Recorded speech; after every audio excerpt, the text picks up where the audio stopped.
Now on PBS. A federal prosecutor's indictment in the White House leak case reaches into the inner circles of the Bush administration. The grand jury's indictment charges that Mr. Libby committed 5 crimes. We look beyond the legal issues to new questions about how the administration used the press to make the case for war. I wrote a piece basically decrying the leaks and saying these leaks were unusual and strange and worth calling attention to. And Christine Todd Whitman on what it all means for the president. Well, clearly he's hurting. He can certainly get beyond it, but it's going to take a lot. All that on Now. With David Brancaccio. The weekly news magazine from PBS.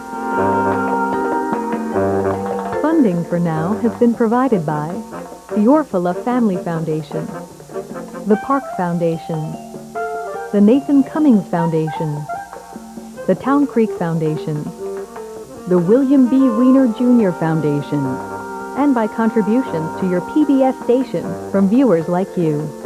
Thank you.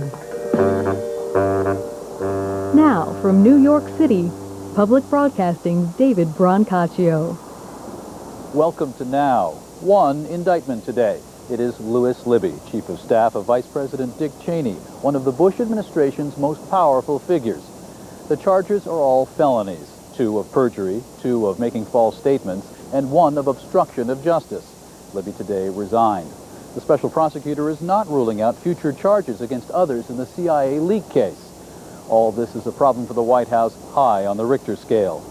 We will take you now inside the investigation. What did officials tell reporters and why? Senior correspondent Maria Hinojosa and producer Brenda Breslauer have been looking at what this case says, both about the state of journalism and about how the spin doctors in the Bush White House do business. January 2003. President Bush makes a forceful case for war in Iraq in his State of the Union address. He includes these 16 words that still resonate today. The British government has learned that Saddam Hussein recently sought significant quantities of uranium from Africa. Uranium implies a nuclear threat, a key piece of the administration's case for going to war. May 2003, 2 months after the invasion of Iraq, and no weapons of mass destruction have been found. A credible voice surfaces in the New York Times and then the Washington Post, challenging the uranium allegation. An unnamed former ambassador says he'd been dispatched the previous year by the CIA to the country of Niger to investigate. He found the claim to be false. Those 16 words, then, were wrong.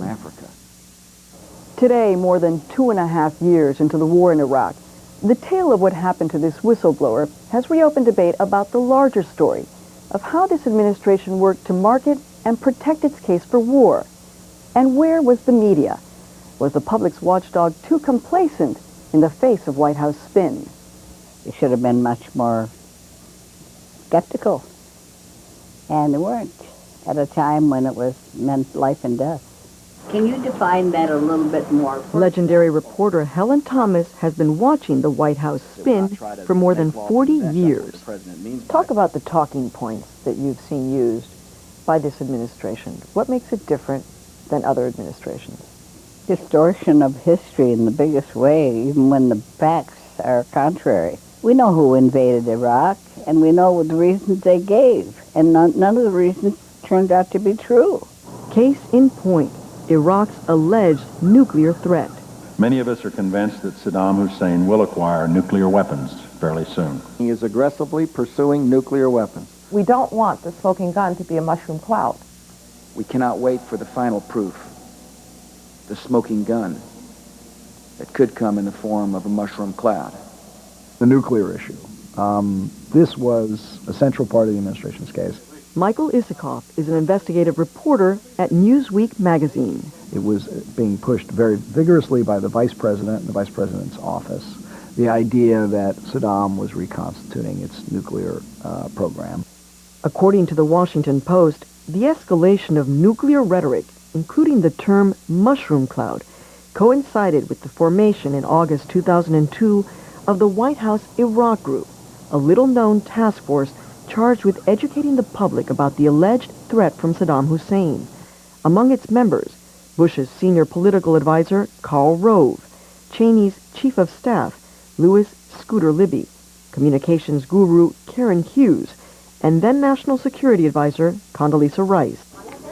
And the administration was spinning the story in other ways as well. The government officials saying, trust us, if you could see what we see, if you knew what we knew, if you saw all the secret intelligence that we can't share with you, you'd understand why we're doing this. And in this case, that was, arguably a pretty big misrepresentation. July 2003. Still no weapons of mass destruction. The mysterious ambassador goes public. When they were referring to uranium sales from Africa to Iraq, that information was erroneous. The former ambassador, Joseph Wilson, appears on NBC's Meet the Press the same day he writes an op-ed in the New York Times about his CIA-sponsored mission to Africa. He makes an explosive charge. Some of the intelligence related to Iraq's nuclear weapons program, he writes, was twisted to exaggerate the Iraqi threat. The very next day, the administration backtracks on the uranium claim. White House spokesman Ari Fleischer admits the information did indeed turn out to be incorrect. Around the same time, we now know, White House officials start a whisper campaign to question Wilson's credibility.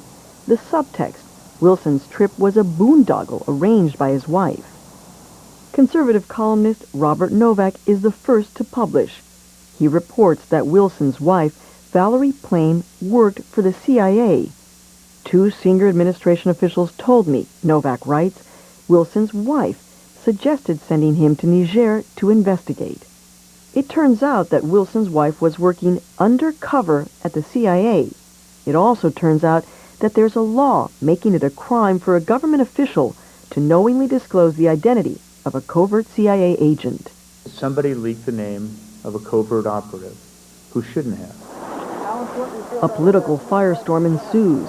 The CIA requests an investigation. A special counsel is appointed. Patrick Fitzgerald is to determine who leaked Valerie Plame's name. Over the course of the investigation, President Bush underscores its seriousness. If someone committed a crime, they will no longer work in my administration.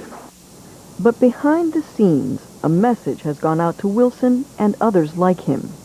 But what's the broader story that Americans should be concerned about? That there is retribution against dissent, and that in this country, dissent is very, very important. It's so important to democracy. Though the White House tries to distance itself from the leak, speculation centers on two senior officials, Karl Rove and Louis Libby. The White House flatly denies it.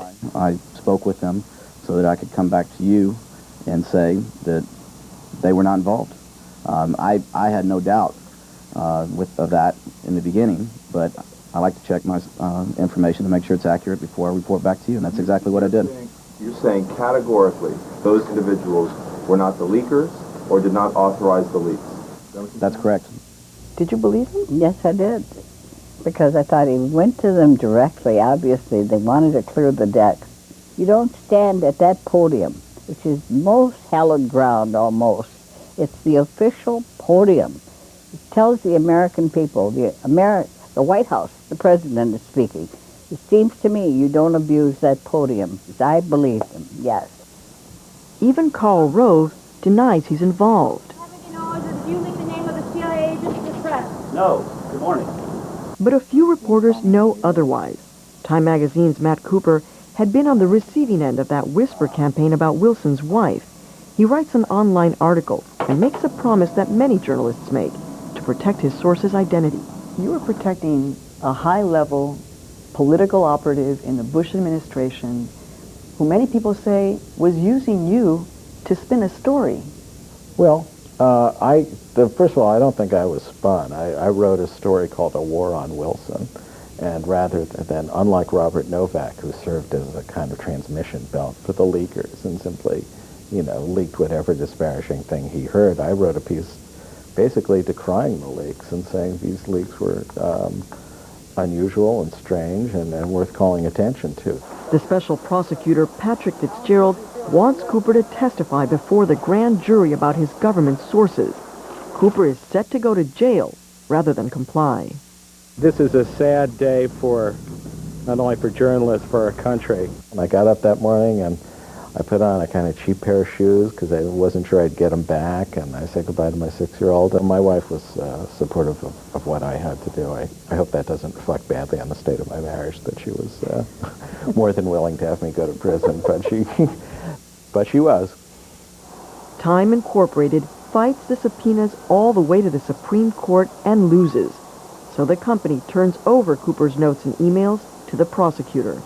This is the most difficult decision I've had to make in 37 years in the news business, and I say that because a lot of editors whom I respect, including some of my role models, really disagreed with that decision. Norman Pearlstein, editor-in-chief of Time Inc., says he turned over the documents because of the unique circumstances of this case, a criminal investigation into a national security breach. Keep in mind, he says, this confidential source was not a traditional whistleblower.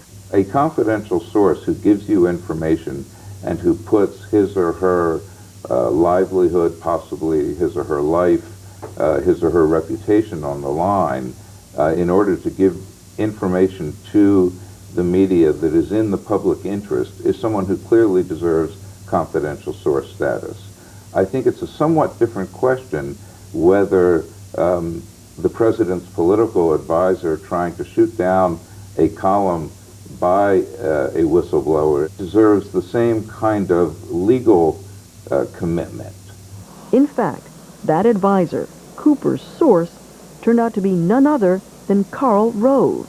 Did you have any idea at the time when you were having this conversation with Karl Rove that there was anything problematic in that conversation when he revealed to you that Wilson's wife worked for the CIA? Well, I thought it was unusual, and I thought it was newsworthy and interesting. And I didn't know it was necessarily illegal. I had no reason to believe she was undercover at the time. Time Inc. reveals Cooper's source to the prosecutor, but not to the public. Hey. It isn't until Newsweek's Michael Isikoff gets a hold of a Cooper email that the public sees it in black and white. The source is Karl Rove. Cooper wrote, spoke to Rove on double super secret background. His big warning, don't get too far out on Wilson. It was, KR said, Wilson's wife who authorized the trip. Please don't source to Rove or even WH. When you found out that Karl Rove, in fact, was the source for Matthew Cooper, what was your reaction? I was fairly astonished. I didn't think it would be that clear. I didn't think that he would emerge as the principal source who Matt Cooper was going to go to jail to protect. And what's your sense about the fact that someone like Karl Rove would need to have confidential status? Well, look, everybody in government likes to talk on background. That's not all that unusual. And political operatives like Karl Rove like to dish dirt on background. That's the way they operate. What's distinctive here is you have a political operative, Rove, who is also in a high-level policy-making position in the White House. So he uses those skills, which include dishing dirt about political opponents, and make no mistake about it, they do all do it, Democrats and Republicans. But Rove is in the high-level, powerful position in the White House. No journalist is more entangled in the White House spin machine in this story than New York Times reporter Judith Miller. She, too, has a high-level government source who tried to undermine Wilson. When the prosecutor subpoenas her to testify, she fights it in the courts and loses, then goes to jail for contempt rather than reveal her source. After serving 85 days in jail, Miller agrees to testify. Thank you very much. Thank you. Her source turns out to be Louis Libby, Vice President Cheney's chief of staff, who had also spoken to Matt Cooper. So, what was Libby's interest in the uranium story? Libby was a principal player in the matter surrounding Joe Wilson because the whole nuclear argument was Vice President Cheney's brief. He pushed it vigorously. Do you think that this is a case where, for example, government officials used their ability to have confidential status basically to spin the country in terms of this war, spin the media? Doesn't that happen every day in Washington? Am I missing something here? Isn't one of our biggest problems in terms of coverage from Washington the fact that everybody is off the record on everything? But on the record, it's hard to get a straight answer. Go ahead. I'm wondering about your response to charges that you were, in fact, spinning the media and, as a result, the American public, when you consistently said in the Valerie Plame case that Scooter Libby and Karl Rove had nothing to do with it. I'm sorry, tell me your name and who you're with. Maria Hinojosa with Public Television Now. Okay, nice to welcome to the briefing, first Thank of all. These questions have come up. There is an ongoing investigation, and for months and months and months, we've said that we're not going to comment on the investigation while it's ongoing. There is no democracy unless these people are questioned. You cannot have an informed people unless you can get the answers. But what about the handful of reporters who knew Scott McClellan's answers about Rove and Libby were false? Did they have a duty to report on what appeared to be a cover-up? So when Scott McClellan was up there in the briefing and he was saying specifically that he knew Karl Rove wasn't involved, and that's not how the White House operates, I mean, didn't you feel that you had an obligation at that point to say, hey, wait a second, this is exactly how it operates? Well, I felt my obligation was to protect the confidentiality of my sources. Now, if someone else in the administration said something that was not accurate, that was, believe me, I certainly had that urge. But I thought the greater importance was to maintain the confidentiality of sources. You have to honor the commitments you make in the conversation you have with the source. But that's something very different than protecting the source. We shouldn't be in the business of protecting sources if they're high government officials. We honor our commitments not to disclose their identity for particular conversations that we have with them. But there's nothing that stops us from going back to those high government officials and saying, I may have talked to you off the record before or on background before, but there's new information on the table now, and now I want to talk to you on the record. And we need to report on this because I think at the end of the day, the ultimate obligation is not to the source, it's to the reader, it's to the truth.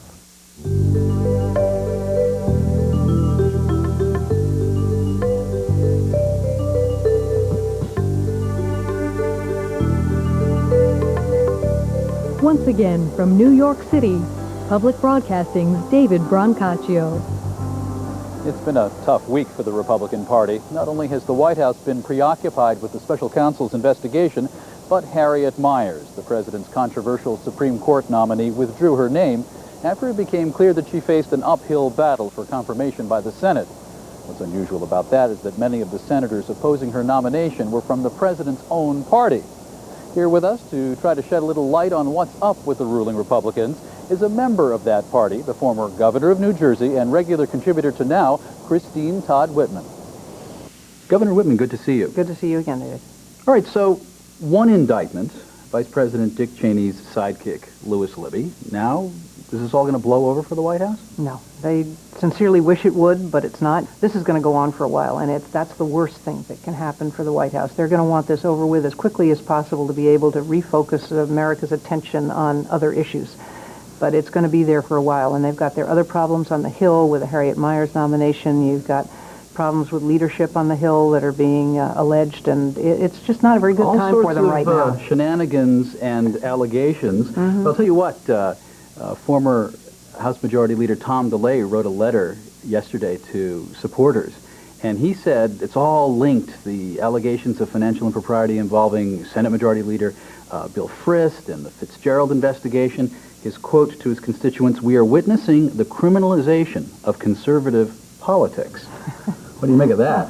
I would respectfully disagree. I think we're looking at when you do something illegal, you get caught. And this is what's happened with Scooter Libby, at least the allegation. There's enough there that the prosecutor feels he can make a case. And from all that we've seen in the notes that Scooter Libby took that tell one thing, whereas his testimony to the grand jury was something different, which is kind of mind-boggling in the first place, that tells you that there's something real here, and that's about illegal activity. And we heard before about the vast right-wing conspiracy. We had that during the Clinton years. Now we have the vast left-wing conspiracy. Neither one of those extremes, I believe, reflect what's really going on. And that gets more to where I think the American people are getting very, very fed up with this. And they're saying, all right already, let's stop this extremism on both sides.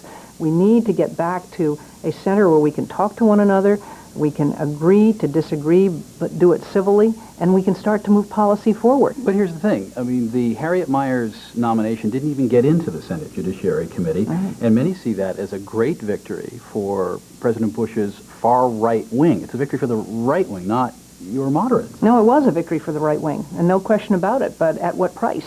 They have humiliated their president. They've certainly damaged him. Humiliation is probably too strong a word, but they've clearly damaged him. This isn't what he wanted.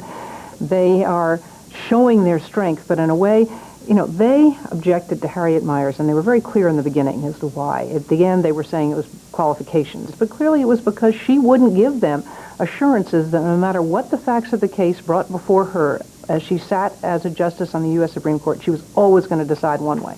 And the far left wanted her to say exactly the opposite to them. That's not what you want in a justice. You don't want someone with an ideology that will determine their decisions. You want someone, you clearly expect to have someone with a philosophy that will inform their decisions. So you're persuaded we're going to get that now? I certainly hope so. It's going to be a real test for the president to see whether, in fact, he feels that he has to keep his conservative base in the Congress with him no matter what, and he's really afraid they'll walk from him on these other things if he doesn't come forward with a very conservative nomination the next go-round. The problem there is that you've got the Democrats and the moderate Republicans, if the person is too far out there, who are going to say no. And we're going to have another stalemate. And that's what the American people, I believe, are getting more and more fed up with.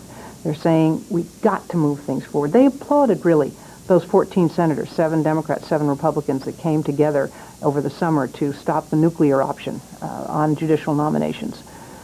How damaged is the president's political power at this juncture? Well, clearly he's hurting. He can certainly get beyond it, but it's going to take a lot. And one of the things I believe they're going to want to have is to get this case over with as quickly as possible. I do not believe that they want to see Scooter Libby go to trial. I think they'd rather have it pled out. Then it remains to be seen what happens with Karl Rove, whether there are another set of indictments that come down. To say that this isn't distracting is being naive. You've sat across presumably the cabinet table from the President of the United States. You know him. What advice would you give him going forward? My advice to him would be to follow his gut. He's got very good gut instincts if he will just listen to them. He's got a lot of people trying to tell him what to do, and a lot of people who are thinking this out in ways that are just get too convoluted. I mean, I can't imagine a thought process that said to Scooter Libby, go ahead and say to the grand jury that you heard about Valerie Plame first from the press when you have your own notes that you know are being turned over under discovery that show that you heard it from the vice president. I don't understand the thinking that went on to that. It's going to be very interesting to see how they handle this and what the vice president does, because this is his right-hand person, and clearly he didn't act without the vice president being very involved in whatever he did. All right. Well, Christine Todd Whitman, the former Republican governor of New Jersey, thank you. It's a pleasure. Always a pleasure.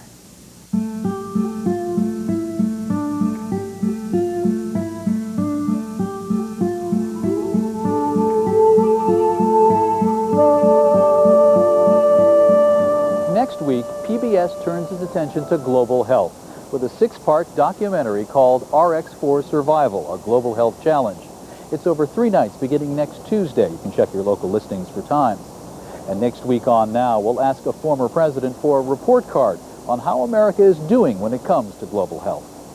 It's very difficult for the American people to believe that our government, one of the richest on earth, is also one of the stingiest on earth.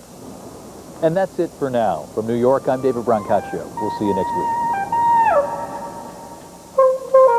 To order this episode of Now on DVD, call PBS Home Video at 1-800-PLAY-PBS.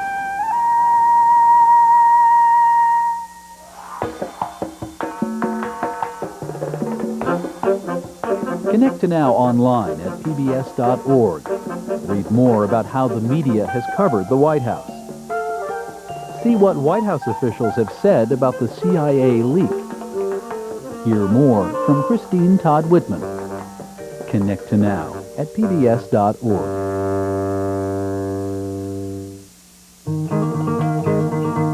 On the road in Central California.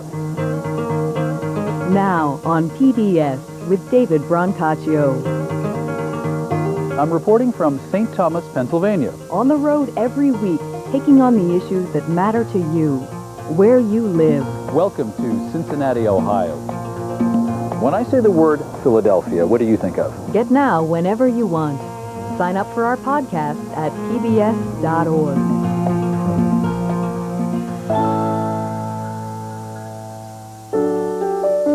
Funding for Now has been provided by the Orphala Family Foundation, the Park Foundation, the Nathan Cummings Foundation, the Town Creek Foundation, the William B. Weiner Jr. Foundation, and by contributions to your PBS station from viewers like you. Thank you.